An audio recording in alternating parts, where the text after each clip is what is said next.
connecting to the internet. Internet. Networking software. World Wide Web thing on a computer today. Computer.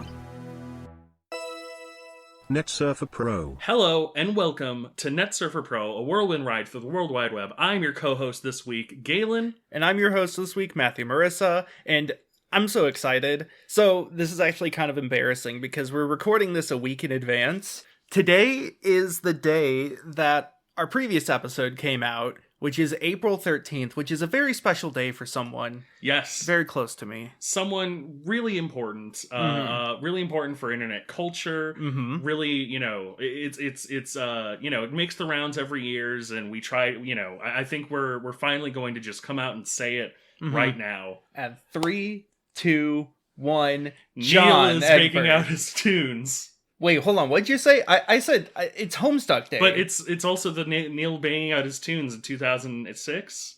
Who's Neil? Neil C. Sirica? Who's John? John D's nuts? Yes!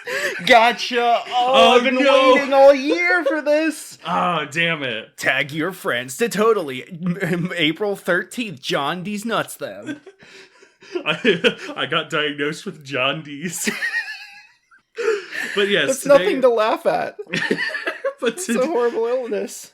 But yes, today is a special day for multiple reasons. It's a good meme holiday. A double meme holiday. A double meme holiday. You don't often get that. Yeah.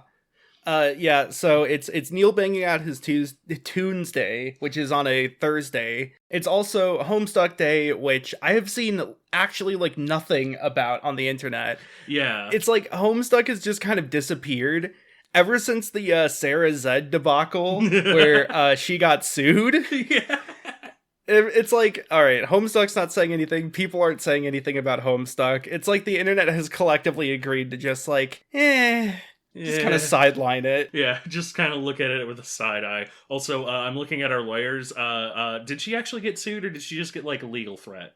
It might have been legal threat. Okay, for legal reasons, we are not saying that Sarah Zed was sued by right. What Pumpkin. Yeah, and do not legal threat us. Yes, please. Please do not legal threat us. We can't even find the pumpkin to like send in the money. Mm-hmm. And apparently you guys don't know where it is, so... Yeah, famously, the way you license Homestuck merch is to put money in a pumpkin and ship it to them. Yeah. Which is why the Homestuck Plat Fighter never got off the ground. Heyo! Which brings us to today's topic. Not a Plat Fighter this time.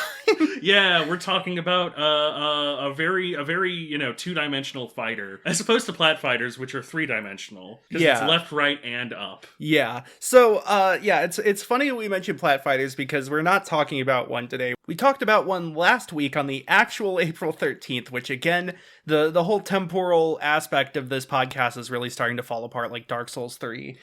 To make matters worse, my dog is currently having a little adventure in my room, so if you hear clickety-clacking, then I've failed as an editor. But so we're going back, it is Fighting GamePril. We're going to talk about a traditional fighter in the sense that it is not a platform fighter. It's not a 3D fighter like Tekken or Soul Cal or Naruto Clash of Ninja 4, or Super Naruto Clash of Ninja 4, or Naruto Clash of Ninja Revolution 3, nor is it an arena fighter like Naruto Ultimate Ninja Storm. Or Criticom, or Kill la Kill F.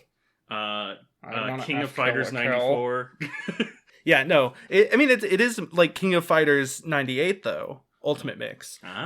It's not just a traditional fighter though. So traditional fighter is something like Street Fighter. That's the easiest way to put it. You're locked on an axis. Usually up is the jump. And usually back is block, though Mortal Kombat has a guard button, so... But in general, the sort of... Think of the framing of Street Fighter, of two people in sort of a fixed arena, and they take up most of the screen, and you hit each other. Yeah. You move left and right, jumping is usually not something you do constantly, like you do in Plat Fighters, and you have a health bar, and usually other bars. Bars? This is sort of the framework of most competitive fighting games. And I don't mean that to be dismissive. Like, people play Mortal Kombat competitively. People play Soul Calibur competitively. Obviously, Tekken is huge in one of the bigger competitive fighting games. But, like, in terms of quantity, I think 2D fighters are more common. Yeah.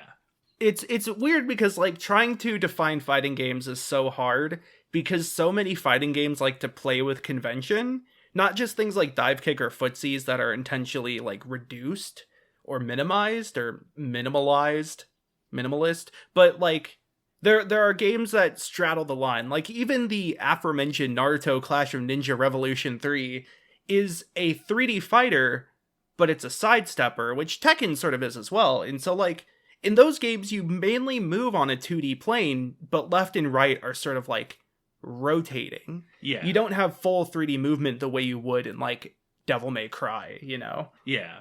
There's even kind of denominations within the purview of 2D fighter, like, you know, like we said, Street Fighter is probably the most famous example. Right. And you have things like King of Fighters as well. Mm-hmm. But, you know, even within 2D fighters, it's like, usually you'll have like anime fighters, which are 2D fighters, yes, but are typically kind of like higher jumps, bigger flashy moves, you know, kind of... Yeah, more air movement focused. Yeah. Or more just air focused in general. Wacky powers. Yeah. You probably... I would even put like Blaze Blue and like Guilty Gear kind of in its own little category of like Arxis fighters. Yeah. Where it's like, it is kind of an anime fighter and kind of a 2D fighter, but it's also just like a big like jamboree of scuttlebugs. Yeah, it's easier to sort of categorize them by developer a lot of times. Like when you see a French bread game, you can tell it's a French bread game. Usually because there's reverse beats and it has really good music. But so yeah, it's usually hard to sort of categorize them. But there are sort of two categories that I think are pretty omnipresent in the fighting game community. The first is that of the poverty game. Now, let's say you wanted to play Guilty Gear Strive. It costs like what, $50, $40 for the base game, and then the DLC is like $20 to $30. So you're looking at anywhere from $60 to $100 to get everything for the game, to play it against other people using your setup. Yeah. Now, normally the idea is that, you know, really only one person needs to buy the game to play it for friendly matches at a local event. You know, you could just buy the game and be like, hey, I brought Street Fighter 4 Arcade Edition. Street Fighter 4 Arcade Edition, and everyone will be like, oh, hey, cool, Street Fighter 4, that's cool. I play Rufus in that one. And then, like, at the same time, though, of course, you would need to buy that much for DLC, but that's sort of the way fighting games are priced oftentimes. But what if you're broke and you don't have money, but you want to play fighting games? I wouldn't know that. I wouldn't know what that life is like. Well, you have a few sort of venues, one of which is to emulate old games, such as Naruto Clash of Ninja 4 or Fate Unlimited Codes, both of which are 8-ing games. Yep. Not Melee, though. Definitely not Melee. Mm-hmm. Nintendo. King of Fighters 2002 and 98 are both really big in this regard. Old Sam shows, Third Strike, anything on Fightcade. And then your other one is to play cheap indie games, or cheap or free indie games. So not the original, but Melty Blood Current Code, the one before the current one. So it's not current anymore. Well, it's current like the food. Yeah. Like the food? Currents. Have you not heard of Currents? That's one that's sort of the archetypical poverty game because you could just download it and play it. And people play that a lot. There's also like Toho 12.3 Hiso Tensoku. I'm sorry. Can I actually redo my previous joke real quick? Yeah. Well, it's actually current, like the waves of the ocean. There you go. That's really funny. Classic Galen. You are going to go back and, you know, just cut that part and put it in there. Yeah, no, really. It'll be really easy to do. All right, cool. Yeah, and I'll make sure I do it. So, you know, you got the poverty games, the cheapo depots. Obviously, there's sort of there's Mugen if you really want to go degenerate. Mugen is kind of its own beast. It's the everything game. Yeah, Mugen's an engine to make fighting games in, but people just make shitty characters. For more on that, check out Salty Bet. That's like its own mini episode. But so poverty games are generally like what is easy and cheap to play. They're often independent or made by small studios. And they're often mixed quality. They might have some jank, which leads me to the other sort of category, which is Kusoge. Yes. So here's a bit of a history of Kusoge. Kusoge literally translates to shit game. Kuso in game. Kusoge. Shit game. It is a term for games that are so bad, but not bad in a mediocre way or a forgettable way. Bad in a truly, like, boggling, irrational way. The term, it's sort of unknown what exactly the term came from. Most sources say it was from the reviewer Jun Miura, referring to the game Iki for the Famicom. So this is an old term. Iki was so bad that he decided to call it a shitty game. Nice. Other people commonly attribute it to a review of Takeshi's Challenge. Oh god, that's a classic. Yeah, that's a classic Kusoge. But both of those games are really bad and really old in terms of video games. Some other famous examples include things like Hong Kong 97. Oh god. That's an episode Harvester, we don't want to kind do. of, but not really. Most Sonic games, Sonic 06 and Shadow the Hedgehog especially. Yeah. I think of the games we've covered, Shadow the Hedgehog is definitely Kusoge. Yeah. I would hesitate to call Piglet's Big Game Kusoge because it doesn't have the level of jank. Kusoges usually aren't just bad for like one reason. It's like they have bad graphics, design, audio, like the game plays awful. I guess you could say like Big Rigs Over the Road Racing. Yeah, I would Bad Rats. I would cite Big Rigs, Mad Rats, Jekyll and Hyde. Bubsy 3D. Bubsy, almost certainly Bubsy one of the 3D. biggest examples. Can I give a shout outs to Minorino's Adventure? Yeah. I think like Kusoge, as sort of my experiences with it, are largely in terms of fighting games, but there is a dedicated community of Kusoge single player game appreciators. Yes. I want to shout out the Kuso Grande, which is a tournament series where streamers race Kusoge blind.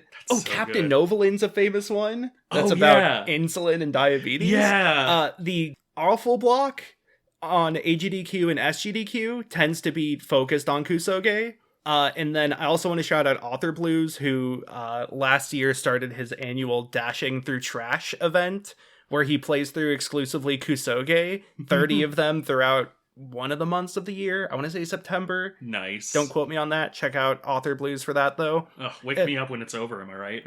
I get it. So Kusoge are bad, but much like something like The Room, they're so bad they're good in a way. Yeah. If you're looking for specific examples of fighting game Kusoge as well, I would heavily shout out Matt McMuscles' The Worst Fighting Game, which is a series that I have come to just love Yeah. so much.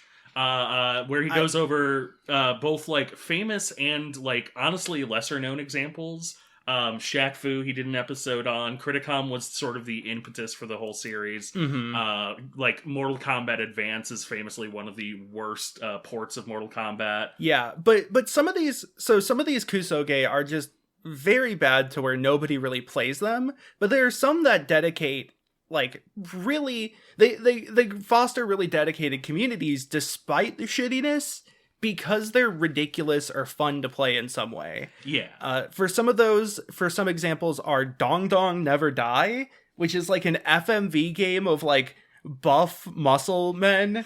And there's a construction worker character. I think they just have a guy in a cauldron like Diogenes.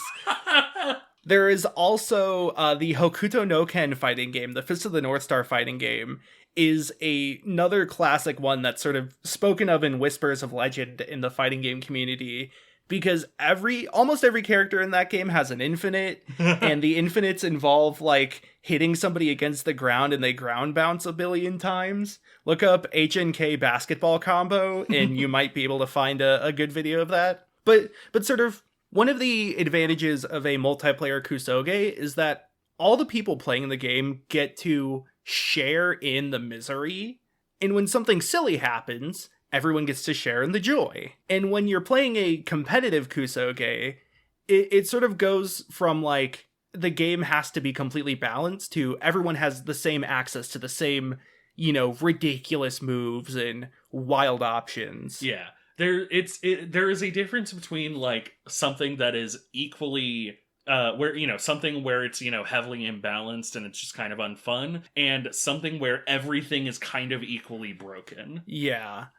And that brings us to today's game, Ultra Fight Da Kyanta 2. Now, I know what you're thinking. Before you ask, there is no Ultra Fight Da Kyanta 1. Good. So, what is Kyanta? How do Okay. you explain it? Well, I would explain it as, imagine if yes, you, the listener.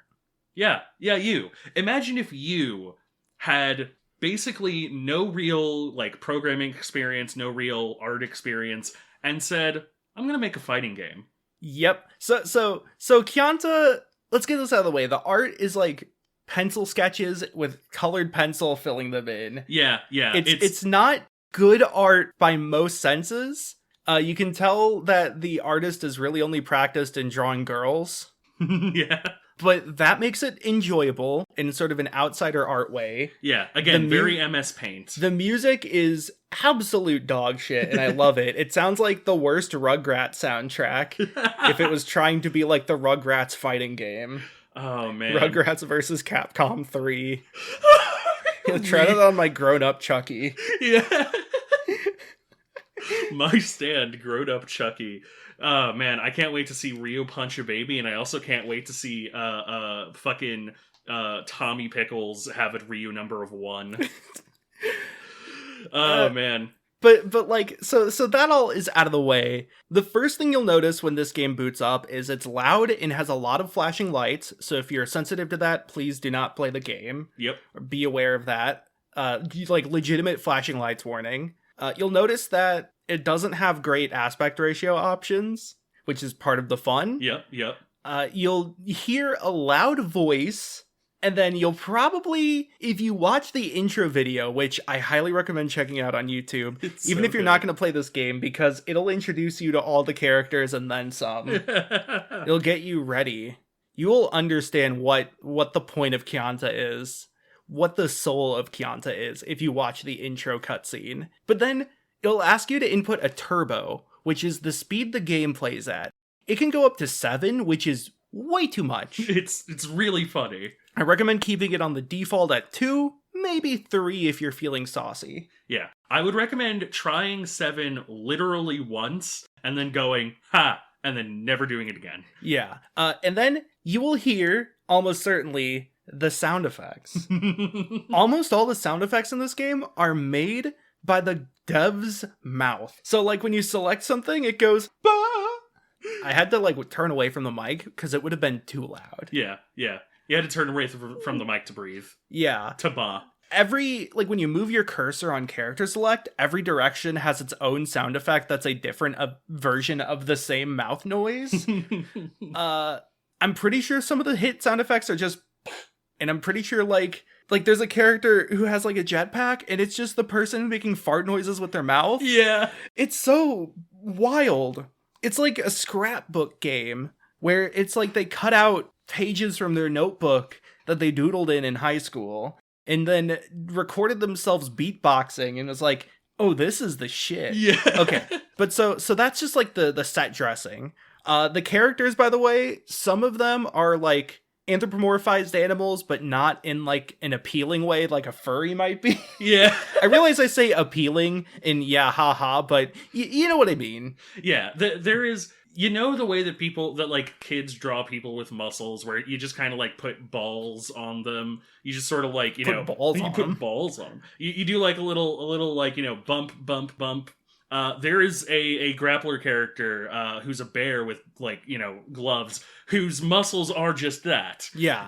Like he's a big hippo looking motherfucker, or maybe more accurately he's the Canadian guy from Punch Out. Oh, you mean Bear Hugger? Bear Hugger. Yep. Yeah, he's a big bear hugger looking motherfucker with bumpy muscles, and he's great. Or like there's a character named Butobi who is a cool duck. Yeah. He's just like, imagine just like a guy but with a duck head. Yeah.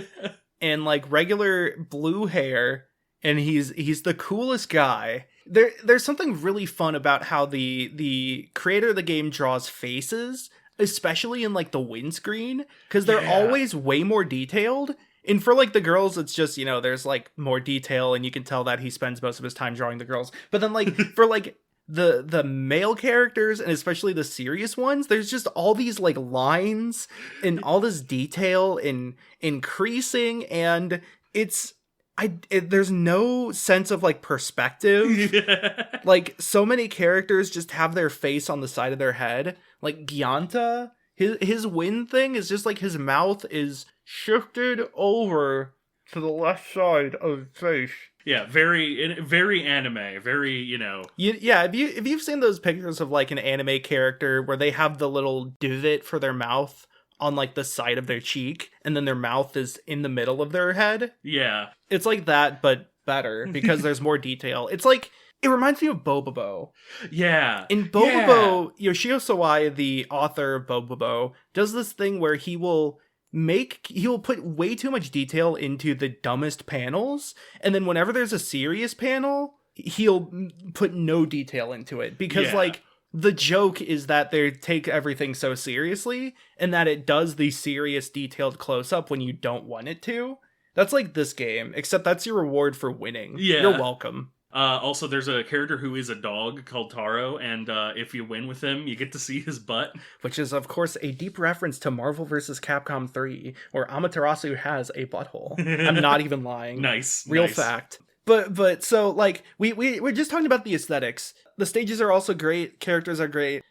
Some shout-out characters. I want to shout out Hisomi, who's this girl with, like, sleepless eyes and a spider on her head. Yeah. And she just kind of wiggles. Yeah, she's I'm not my main. This is we'll get into that when we explain the mechanics. This is a 3-person fighter. But she is my lead, and I love her. Yeah. I want to shout out Rare and Well Done. Yeah. Rare is a robot who is like on speed. Yeah, he's like PO3 from Inscription, but cooler. Yeah. And then Well Done is like a Cyclops monkey with too many Popeye muscles in like a 12-pack. Yeah, he's like meat from Mortal Kombat. He's got like a Titan from Attack on Titan. That's probably a better, less of a deep cut reference. Mm-hmm. I also want to shout out I've already shouted out the dog. Mm-hmm. There is Investigator Azuma, who is a crocodile, an alligator cop, an alligator cop investigator, and then there's Robo Azuma, who is 90% of his default sprite is basically 90% of Investigator Azuma, but robot on the head instead, which is so good. Azuma eats his gun when he wins. Yeah. He just goes... It's like 3 frames of animation. Yeah, you can blink and miss it. I also want to shout out Zaki Wild, who's just a guy. Yeah. I wouldn't even be surprised if he looked like the developer, like a self-portrait of the developer. I don't think it is, though. That's the problem. Okay, so we need to talk about the mechanics. So the thing about Kyanta that makes it so enjoyable to play is not only does it look like dog shit, but it plays really well in a weird way. Yeah. So movement is very fast in this game, very snappy. You can shimmy left and right very quickly. That's I'm just gonna put that out there. How a fighting game moves is super important, and I feel like I explained that on the previous episode. This game's movement's very snappy, even on the default turbo level. So this game is sort of a team fighter. It is like Skullgirls or CVS2, where you choose whether you want 1, 2, or 3 characters on your team. If you have more characters, each of them has fewer health. Yeah. If you have fewer characters, then they have more health. Where if you have 1 character, they have a ton of health. They can take more hits, but your opponent has 3 characters, and the math kind of evens out in the end. I'm sorry that I just left you hanging. I left you out to dry right there. That I should have stepped in, but you were stumbling super hard. And it was really I tripped funny. Down several sets of stairs. Yeah. I didn't even warn you. I know. There we go. We got it. Yeah, we got it. So, yeah. When you choose a character, there are 6 different sort of options you can choose, which determine how you use meter or just general stats. So there is stamina mode, which gives you extra health, speed mode, which gives you extra walk speed, EX mode, which lets you use your super with fewer bars of meter. That's super mode. There's super EX mode, which is stamina plus speed rather, but you can't use any meter. Yep. There is demon mode, where instead of a super, you get a like install buff that, by the way, install is the fighting game term for like buffs. Oh, okay. It comes from Soul Bad Guy's Dragon install. Interesting. You get an install where you can spam EX moves without spending meter, and we'll get to what meter does in a second. Or you can do the mode that's like you regain health by parrying, yeah. but you can't block, I think? Yes, yeah. So nobody chooses that one. The way meter works, so let's actually go back to inputs. You have 3 buttons mainly. A, B, C. A is light attack, B is heavy attack, C is special.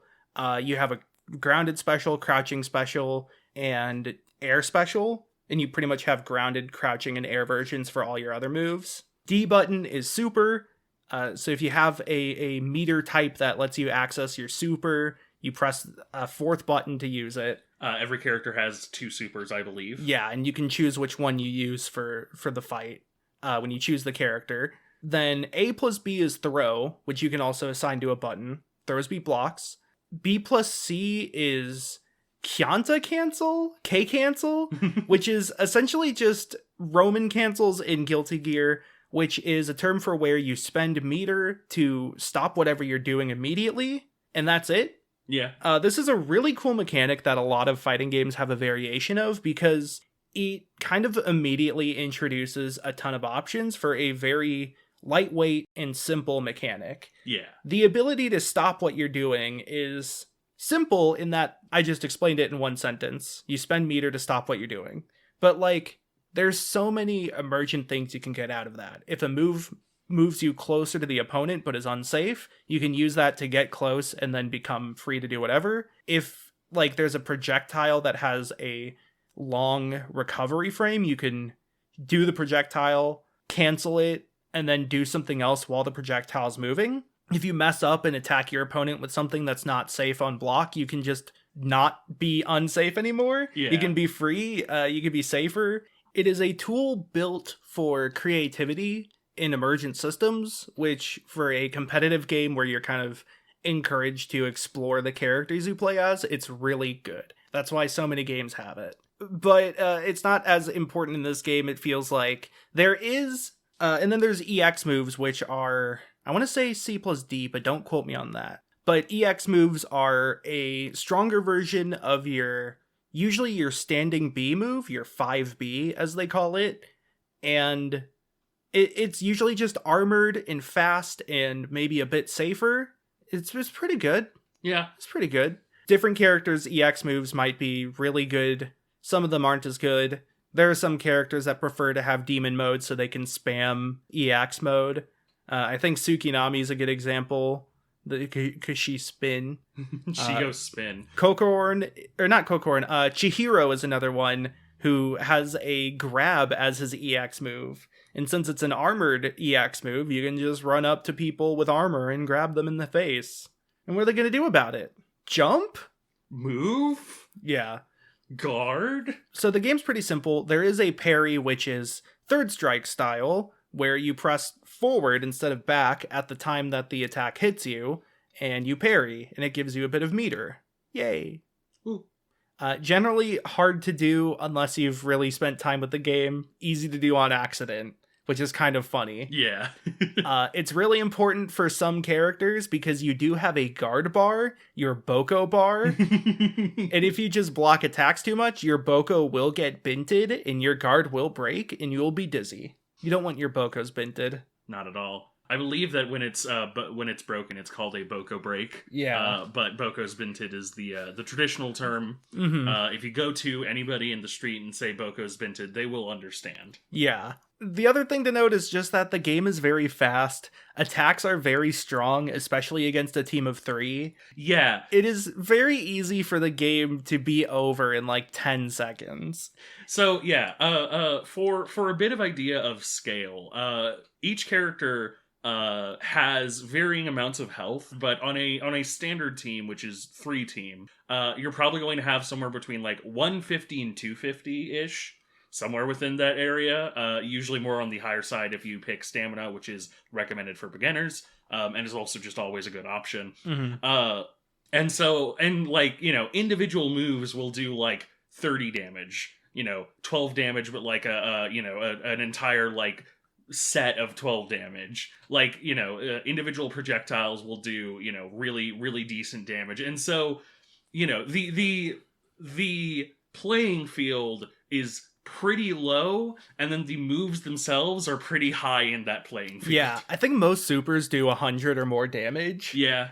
I know like Inspector Azuma, his straight shot super is like frame 4 or something. It's full screen and it does like 100 damage on hit. My main team was essentially developed in direct parallel to Marissa's, where I specifically have my last character be Taro the dog, because I would keep dying to just like a full 3-bar gunshot, because you just can't do anything about it. My favorite thing is one of Azuma's wing quotes is evidently you've been outsmarted. Yeah. So I jump in, round start, press the D button, shoot him in the head 5 times, and I'm like, yes. I am so smart right here, right now. Just as according to Keikaku. But yeah, the dog can low profile, which means to go under the attack, because he's a short little dog. He's a little dog. And then he pisses on the ground. He pisses on the ground. If you're positioned right, he pisses on the other character. Yeah. So, yeah. Health yeah. meter. Very, very important. You could parry the gunshot if you press forward 5 times in the correct timing. Yes, which I might have to learn how to do. Daigo was able to do it like 17 times for that one clip. I'm not surprised. I get it is consistent timing, so if you know how to do it once. Yeah, just like Chun-Li's super art. Yeah. So this is a team-based game, and team-based fighters, there's a few ones. The main ones are Marvel vs. Capcom, and King of Fighters. And those two actually are really different in terms of what the team actually does. And Kyanta really leans more towards the KOF side. See, in Marvel and games similar to it, like Skullgirls and BlazBlue, BB Tag, a lot of what people call versus games, you have assists, where when a character is not on the field, you can call them in to do an attack, and then they go back out. This kind of isn't the same thing in Marvel vs. Capcom Infinite.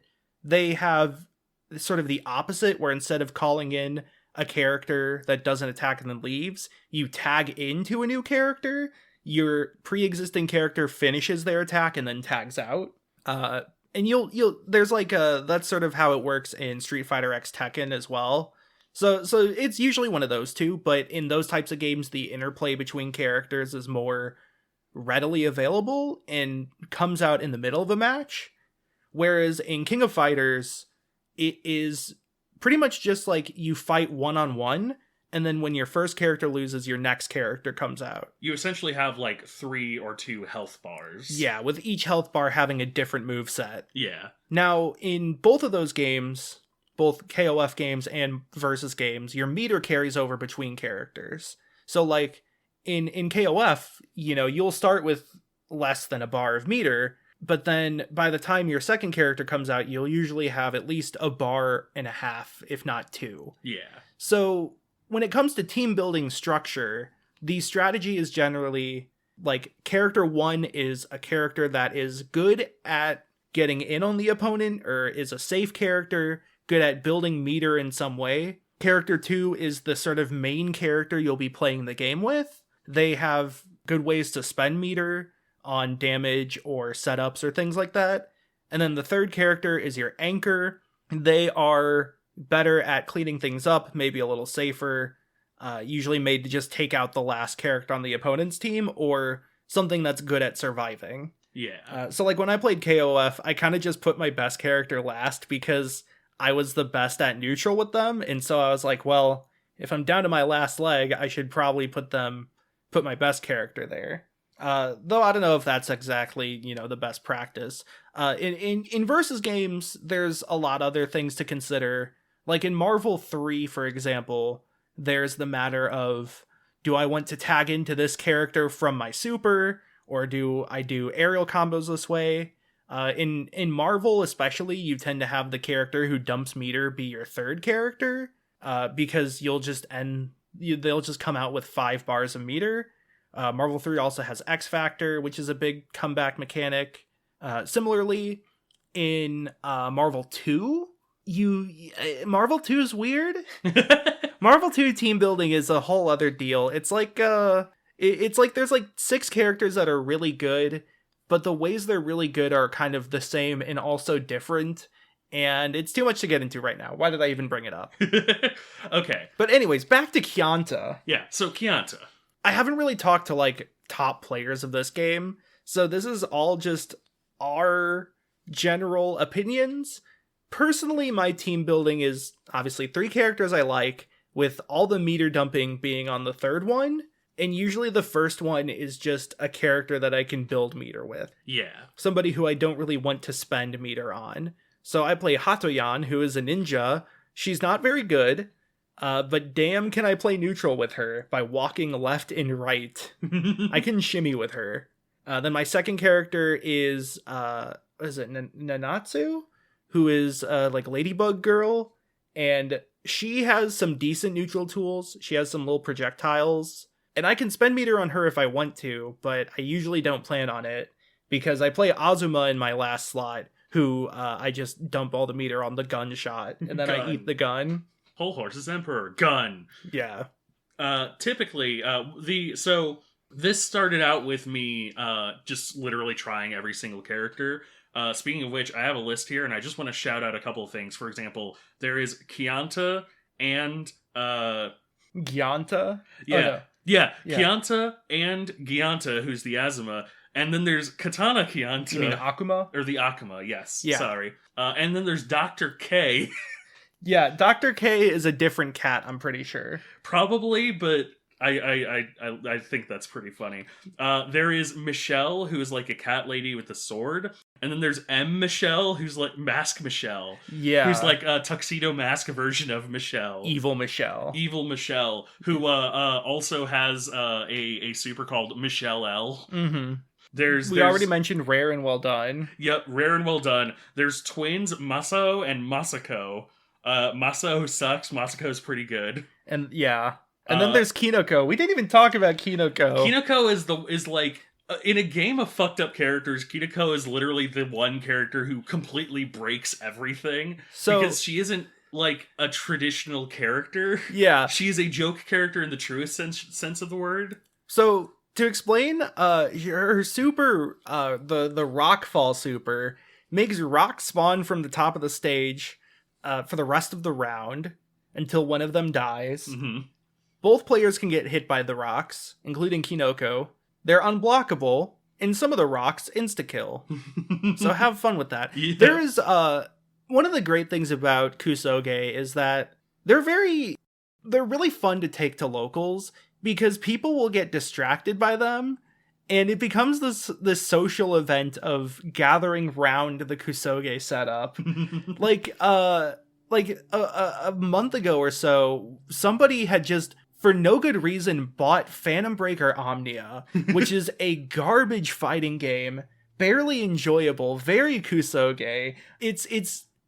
But like 6 people were gathered around the setup. Only 2 people could play at a given time. Most of them didn't want to play. They just wanted to spectate the absolute, wonder of Phantom Breaker Omnia. It has Kurisu from Steins Gate. That's the only good thing about it.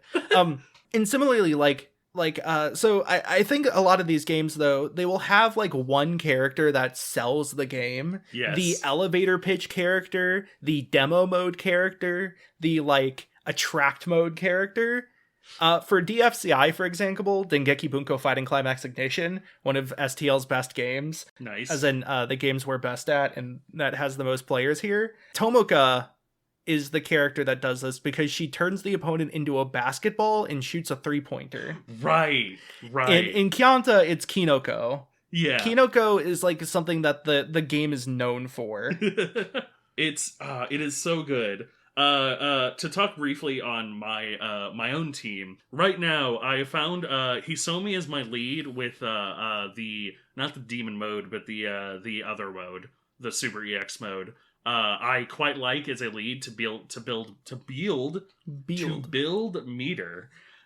Because I don't really like either of her supers, but I love her as a character. She's a very fun, like, zoner who's pretty good at getting in and then just kind of wrecking house once she gets her zone out. For my second, I end up bringing out Robozuma, who is really good at using some of that meter and getting in. My third right now is Taro, because again, this is a team that's almost entirely built to counter Matthew, but I could definitely see myself doing other characters as well. Kakorn is a fun one, Senduo is a fun one, Michelle is honestly a fun one. But Taro, I do quite enjoy because he farts fire. One of his supers is he farts a big fire, and one of his other supers is he makes a fart fire, like, ground that does a lot of damage as you stand in it. Yeah. And he also spit bone. He do spit bone. And the bones just last forever until they hit you. Yo, he's spitting bone. He's spitting bone. I could definitely see myself getting into some of the jank, though, with, like, Tsukunami, who's got the... if you have the one mode, she can just spin to win. Yeah, the demon mode. Yeah, the demon mode. I know a guy who does win. that, and it's so annoying. It's really annoying, but it's really funny. I really like Katana Kyanta, who plays like Kai, but his thing is that he just has a giant fireball that is really big, hard to jump over, kind of fills the entire screen in some ways, and is very lasting, does like 3 hits, slow moving. Just absolute wondrous move. I feel like there's something to say as well, which is this is coming 45 minutes in, but when we call this a Kusoge, we mean that with every like love in our hearts. Yes. There are Kusoge that suck. Mm-hmm. Like Phantom Breaker Omnia. Like Phantom Breaker Omnia, like Hong Kong 96 or whatever it was. Mm-hmm. But like this is a Kusoge that is great. This is a The Room of fighting games style fighting game. Yeah. Like this is like the Neil Breen of fighting games. Okay, here is possibly the most controversial statement I'm going to say. This is an excellent fucking fighting game to learn 2D fighters. Yeah. I say that as famously as we have famously stated. This is probably one of the top 2 things people know about us other than our names. Is that we decided to do this because we thought it would be really funny because you are pretty damn well versed in fighting games, and I am versed in some and complete dog shit in others. I have no experience in others. Mm-hmm. I'm not bad at them, I'm just untrained. Thank you, Leon Massey. But this is unironically, like... Sorry, can I say that again? Thank you, Leon Massey. Yeah, thank you, Leon Massey. If you want to come on and talk about the PS2 game World Tour, the Razor Scooter game, we would love to have you. Hell yeah. Or Aggressive Inline. Oh, Aggressive Inline. Those are your 2 options. Yep. Fucker. Put that one on the board. I'm gonna have to go through these and find out all of these because I kind of want to tweet them out. Yeah. Banksy offer's still open. Mark Echo's getting up. But here's the thing. This might sound a little overwhelming. I would argue that getting into even like Smash is a little more overwhelming because something like Smash, you need to care about specific moves. With Smash, there are like, there are characters who have much better bears than fairs. There are characters who have, like just smash attacks that you never want to do. And sometimes characters that have smash attacks that you actually want to use as an option. And so to learn a character, you have to learn one individual aspect of this. Kyanta, you certainly could put in that effort, and I'm willing to bet that there are people who do, but realistically, most of what I do is mash the buttons. Yeah. Like, I know that, for example, Hisumi has 3 different projectiles based on whether I'm, crouching, standing, or in the air. And then aside from that, she has a light button and a heavy button, and I just kind of press them when I need to, and I get progress done. That's the thing. So this game is great to mash in a very enjoyable way that will bring a smile to your face. It is very easy to die, but I think the ability to GG go next is pretty good. Yeah. The ability to just be like, okay, I died there, let's try that again. The inputs are pretty simple, all things considered. There's no motion inputs like quarter circles or half circles or dragon punches or down inputs or charge inputs or hold a button a long time and then release it inputs. Yeah. It's pretty simple input wise. Even more so than Smash, because there's not even like forward specials. There's just standing, crouching, and jumping. Yeah. So like input wise, it's easy. I think you've touched on a big point that in different fighting games, sort of when you think about a character in terms of gameplay, you often think about them in terms of what their moves do. So like to go back to an example I used in the previous episode, I play Heiyun in Guilty Gear. And I don't know what all of his moves do, but I can tell you that, like, Heiyun's important moves are 2A, crouching A, or crouching P, rather, because that's just a fast move to mash out of to catch the opponent. 5H, or standing H. I'll explain the numbers next episode. I was about to say, like, have we explained I'll explain the numbers All next right, episode, where it matters more, which is a good, like, long-range move. Crouching H, which is my anti-air, forward H, which is my surprise I got you button, and then like standing K and crouching K, which are my good safe pokes. There's a lot of other moves that I didn't mention there, but most of them only exist in combos, or they I just don't need to press them when I can press my better moves. Yeah. I listed like 5 or 6 moves there, and I didn't really mention my specials. But the point is more so that, like, move lists look really complicated, but unless you're at the highest level, you don't have to worry about many of them, and you just have to worry about a few, and from there you can, like, get a feel for what the purpose of those moves is. Kyanta just doesn't have many moves, and each move generally has a purpose, which means that, like, you don't have to think about what moves are bad and good. You'll either find out really quickly because you'll die, or you'll be able to get a good grasp on it quickly. Yeah. B, it means that you're sort of forced to use those moves more often and get a feel for how they work and when they're good. And that leads to the fact that it's a little easier to get used to the, like, post-learning stage of what the moves do into intentionally using the moves for their purpose. Yeah. This is intentionality. It's a big part of fighting games, and any competitive game really, any game really, is once you know how to do things, it's being able to put them into practice on command as part of your strategy or your game plan. And I think this is one of the hardest parts of learning a new fighting game, because you often have a, list of moves you have to remember what each one does, and then you have to think about how those are applied, and only then can you start learning, like, matchup specific things. Yeah. And that's when you're able to really get into the weeds of, like, the chess match part of it, Like, when you learn when you should do a crouching jab versus a crouching kick in neutral, like, when you're starting the game, you might not know that, but once you do, you can use that to your advantage, and you get to the point where you're thinking about, like, the strategy, the tactics, positioning, all those cool things. And I think, like, there is a lot of fighting games want to have all the cool moves, and there's a lot of tradition, and I don't think it's bad that there are fighting games that still do, like, motion inputs, 6 buttons, stuff like that, because there's a good reason to have variety. But there's been sort of an attempt for beginner-friendly games that lighten the sort of information load at first to create intentionality quicker. Yeah. Because once you learn the strategy for one game, it becomes easier to apply it to other ones, like a language or a programming language. You learn the fundamentals.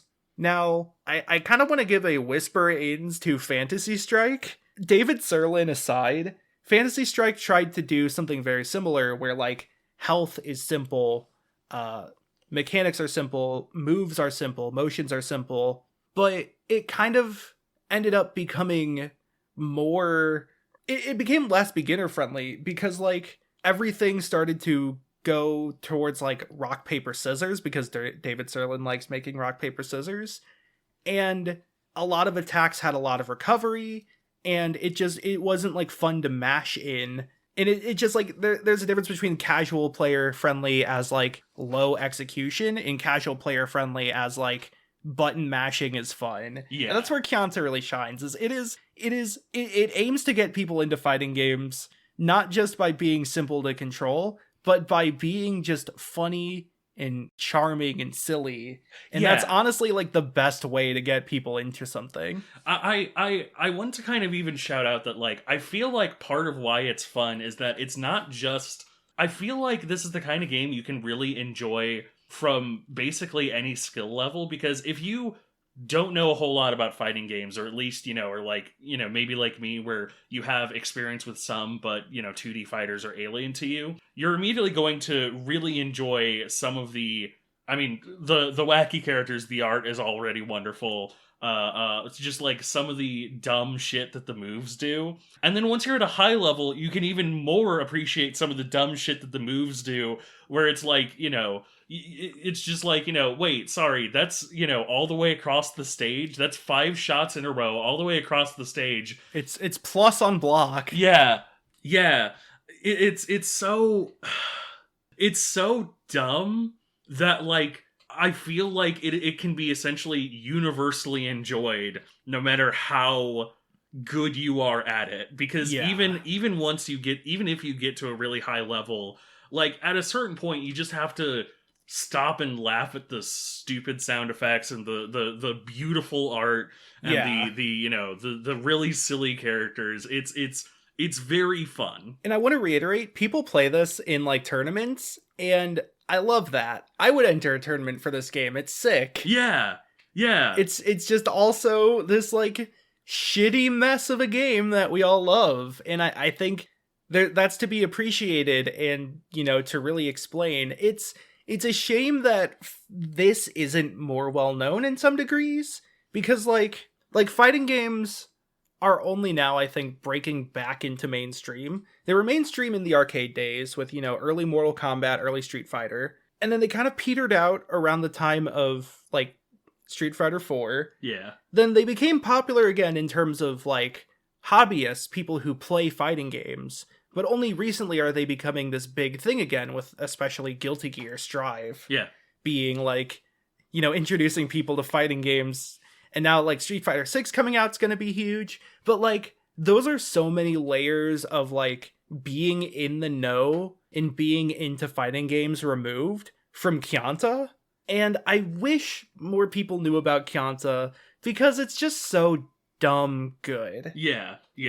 I love Kusoge, not just fighting games, but, you know, I'm a big fan of Shadow the Hedgehog. It's like my 15th favorite game of all time. Which is still insane. But it's a good Kusoge. It's so shitty, it's enjoyable. It's looped back through an underflow error. Yeah. I don't know if that makes me a broken person. No, maybe it does. But I also think, like, there is value in things that are otherwise bad, and to some extent, it's better to be appreciative of it than cynical about it. Yeah. You know, gone are the days of tearing into a bad game simply for being garbage. Yeah, we're in sort of a I wouldn't say Scott the Woz era, because Scott the Woz is still kind of someone who talks about shitty games, but he does talk about a lot of very we're good post games. That guy with the glasses. Basically, yeah. Like, yeah. There's the time where ripping into games was like the popular thing, but I feel like maybe not entirely. There's still a lot of YouTubers that do this, but like, AVGN's still around, but like, well, I mean, you know, yeah, but like I think there is a lot of value in the weird games that would otherwise be laughed at for the sake of a bit. I want to shout out like Thor High Heels, for example. Yeah. Who has really devoted a lot of time to weird and janky games. Yeah. His videos, I especially want to shout out his weird fighting games, because that is sort of the thesis of Kusoge. Yeah. I would, if Brutal Moose did video game content still, I would basically shout out Brutal Moose as well. The few videos he's done over video games, that especially like really obscure dumb ones, have been very positive, and he has literally made a point of like, in my early days I might have, ripped into this, but honestly I appreciate these really dumb little obscure things. And so like, yeah, I also I want to also just say like, Kyanta is wonderful if you're like a creator, because like Kyanta is clearly made by somebody who doesn't have a whole lot of experience in a lot of fields. I'm not going to say is bad at things, because, well, at the end of it, they made a great fighting game. Yeah. Like, they clearly, were not really trained in art, were not really trained in, programming, maybe. But, like, at the end of it, they were like, I'm just gonna make something. And they did, and it's really fun. And so, like, it's there is Kusoge where, like, I feel like the question is, why? And this is one where I see it, and I feel like it's essentially a thesis statement of why not. Yeah, exactly. You too can make a game that is good, even though it's not good. Yeah. Because it's still good despite being bad. But it's not bad if it's bad. It's okay. That was my Thor High Heels impression. So, yeah, I think that about does it. I think we've shouted out as much as we can. Oh god, yeah, let's see. Who Reverend is a pretty good YouTuber. Hazel. Oh, we've already talked about Hazel. Big Yellow. They do fight game video. By the way, I've learned that if you make fighting game video essays on YouTube, that's the easiest way to get comment engagement. Nice. Because hundreds of people will say how wrong you are. So we should have been making this a video. Ah, damn it. All right. But thank you for listening. You can follow us on any podcasting platform you like, on like Spotify, Apple Podcasts, Amazon Podcasts, any of those. Give us a like, give us a rating, give us a review. Let us know how we're doing. Let us know what you'd want to see us cover, or just things you think we might like that we should check out. You can follow us on Twitter at NetSurferPro, where we tweet out little teasers on upcoming episodes, as well as notifications for when our new episodes are coming up. You can follow me on Twitter at Twakaroo, TWAKAROO, where I tweet my takes, my what I've been playing, sort of. Lately, it's been a lot of desktop dungeons that I've been tweeting about. But you can also follow me on Twitch at twitch.tv/twack, where I stream weekdays from about 1 p.m. Central Time to 3 or 4 p.m. Central Time.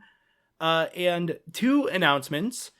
So if this goes up at the correct time, then this Saturday, the 22nd of April, will be the first NetSurfer Presents Matthew Marissa Tries to Explain the Lore of Coheed and Cambria. Yes, I am so fucking excited. You have no idea. So if you're interested in learning about the lore of Coheed and Cambria, which we may have to cover sometime this year, check that out. I'm really excited, kind of nervous to get things wrong, but I am excited. I've never done a lore lecture, and this has been sort of a long-term goal. Yep. I'm really excited to do it.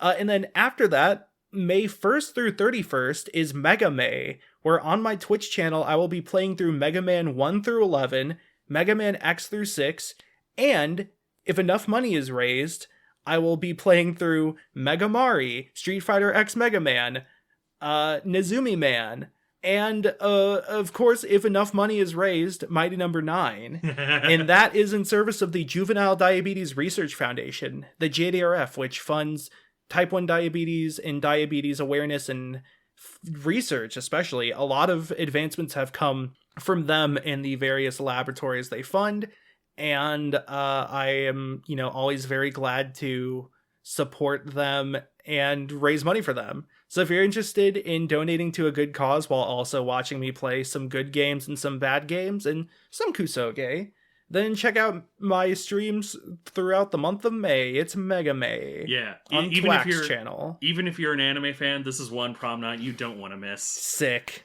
As for myself, you can find me on Twitter and on TikTok at Galen Wilson. That's at GalenWills0N. I post my hot takes and sometimes videos talking about little topics that I enjoy. I've usually been tagging them as NetSurfer Pro just to try and get that brand up, and I should really put up some sounds of NetSurfer Pro. That's kind of been my job, and I've been slacking off on it. You can find me on YouTube at The Only Galen on YouTube, but why follow me there when you can find me on Twitch at twitch.tv/machinegunvampire, where, I don't know, I've been thinking about streaming more often than not. I should really, buckle down and do that. I'm thinking about streaming is like, everyone thinks about streaming. Yeah. Streaming piss! Oh!